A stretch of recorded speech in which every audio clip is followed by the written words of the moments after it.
Pamela was 32 when she met Ethan, a charming 42-year-old man, divorced and quietly broken. Their meeting felt like fate. She was bright, confident, full of life.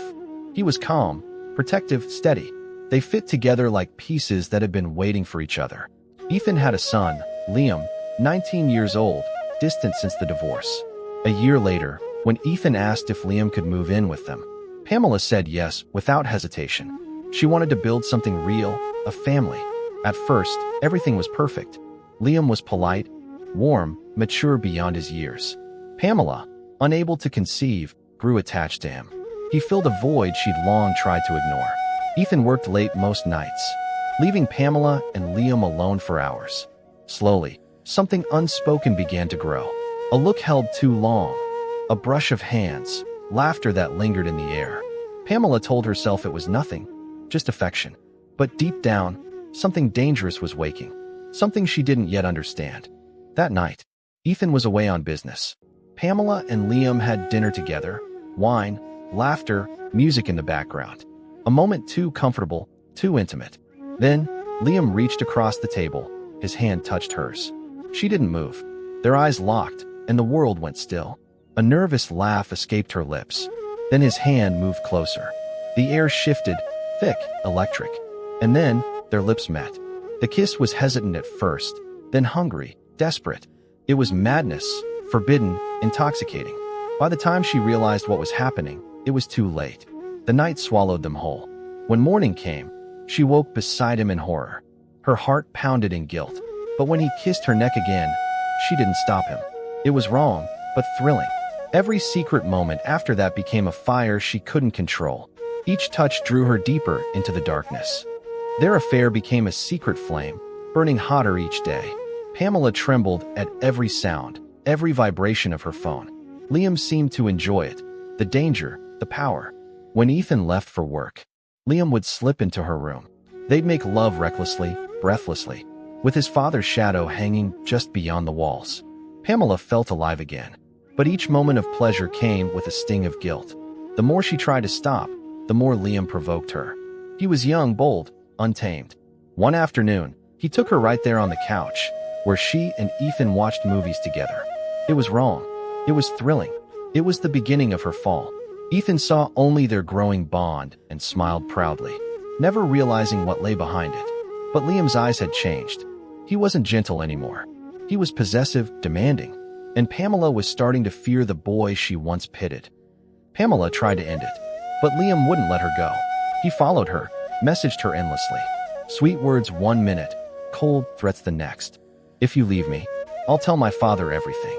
The words froze her blood. He could do it. She knew he could.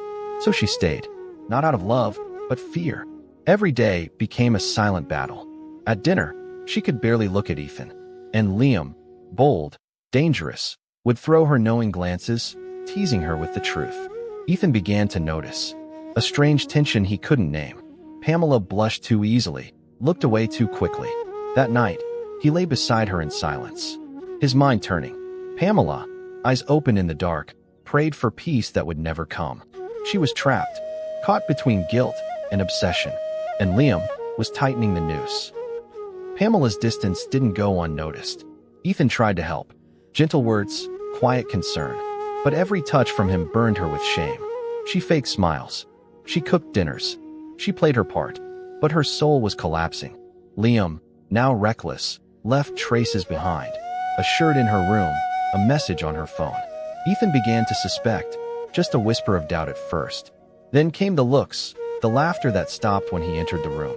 He said nothing, but his silence was sharp. He started to watch, to listen. Pamela didn't notice the shift. She was too busy hiding from her own reflection. Each night, she told herself, tomorrow, I'll end it. But tomorrow never came. And while she drowned in guilt, Ethan installed a hidden camera in their bedroom. He pressed record and waited for the truth to destroy him. Ethan watched the footage in silence. His heart pounded, but his face never changed. On the screen, Pamela, with his son. The betrayal unfolded before his eyes, slow, deliberate, cruel. No screams, no tears, just stillness. When it ended, he sat motionless for a long time. Then, he closed the laptop. Something inside him died quietly that night. But not his will, not his control. He smiled at breakfast the next morning, kissed Pamela's cheek, as if nothing had happened. She had no idea. He watched her every move, every lie, every tremor in her voice. And in his calm, vengeance began to bloom. A plan so patient, so precise, that even time itself seemed to hold its breath. Ethan would destroy her, not in anger, but in silence. Ethan became distant, traveling often, working late. Pamela thought he was slipping away. She tried to hold him, but he was already gone. Liam took every opportunity to pull her back into the shadows. The guilt tore her apart. Ethan, meanwhile, prepared his revenge, quietly, methodically. He backed up the footage, hired a lawyer, met with a notary. Then he did something unexpected. He invited Pamela to dinner for their anniversary. Candlelight, music, a perfect night. He was charming, loving, almost tender. He held her hand, looked into her eyes. "You know, Pamela, I've always trusted you." She smiled, believing every word. He kissed her forehead and whispered, "Happy anniversary." But deep down, his soul was already sharpening its blade. The next day would end everything. Saturday, the house filled with laughter, smoke, and sunlight. Ethan hosted a barbecue. Friends, colleagues. Pamela, Liam. It felt almost normal. Until dessert. Ethan raised his glass and asked everyone to come inside.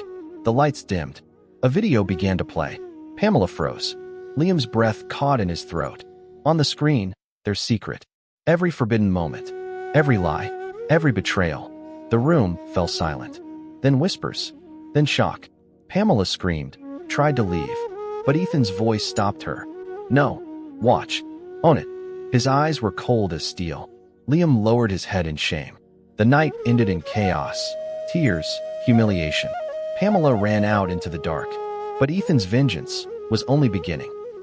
Days turned into torment. The video spread online. Her name, her face, everywhere. Pamela lost everything. Her job, her friends, her dignity. Liam was disowned. Ethan vanished, leaving silence behind. Pamela tried to call him. No answer. Tried to apologize. No response. Alone, she fell apart. One evening, a small envelope arrived. Inside, a USB drive. She hesitated, then plugged it in. Ethan appeared on screen, sitting in front of the camera. "You destroyed me, Pamela. So now, I'll return the favor. But I'll make it last." He smiled, calm, confident. Then, a figure stepped into the frame behind him. A woman familiar, Liam's mother. Ethan had reunited with his ex-wife. Pamela watched, numb, as the videos played. Their laughter, their kisses, their new life together. He sent her a new clip every week. Each one, another blade to the heart. It was slow torture, elegant, deliberate. Pamela tried to rebuild, but no one wanted her. Her name was ruined. Her reputation, ash. She became invisible, a ghost walking through shame. Ethan, however, lived peacefully, publicly happy. But deep down, vengeance still whispered to him. He wasn't finished. Not yet. He wanted her to feel the full circle of ruin. And he knew exactly how it would end. One morning, Pamela found a package at her door. Inside, a phone and a note. "Watch the video. It's the last one." Her hands shook as she pressed play. Ethan stood on a pier, holding an urn. "You see, Pamela, I forgave my son. He was just a boy. But you were an adult. And you betrayed me." He poured the ashes into the sea. "These are the ashes of my love for you. It's dead, and you will die with it." The video ended. Seconds later, the phone exploded in her hands. A flash, a scream, then silence. Neighbors rushed in after the blast. Pamela lay still, burned beyond recognition. Paramedics came, but she was gone. The news called it an accident. Ethan said nothing. Liam disappeared, consumed by guilt. And Ethan lived on. No joy, no sorrow, just emptiness. He had avenged himself, but the victory felt hollow. Some nights, he stood by the sea, listening to the waves. And sometimes, he swore he could still hear her laugh. The voice of the woman she used to be. Before the lies, before the fire, the world grew quiet again. Too quiet. Because in the end, no one had truly won. Only revenge remained. And the silence it left behind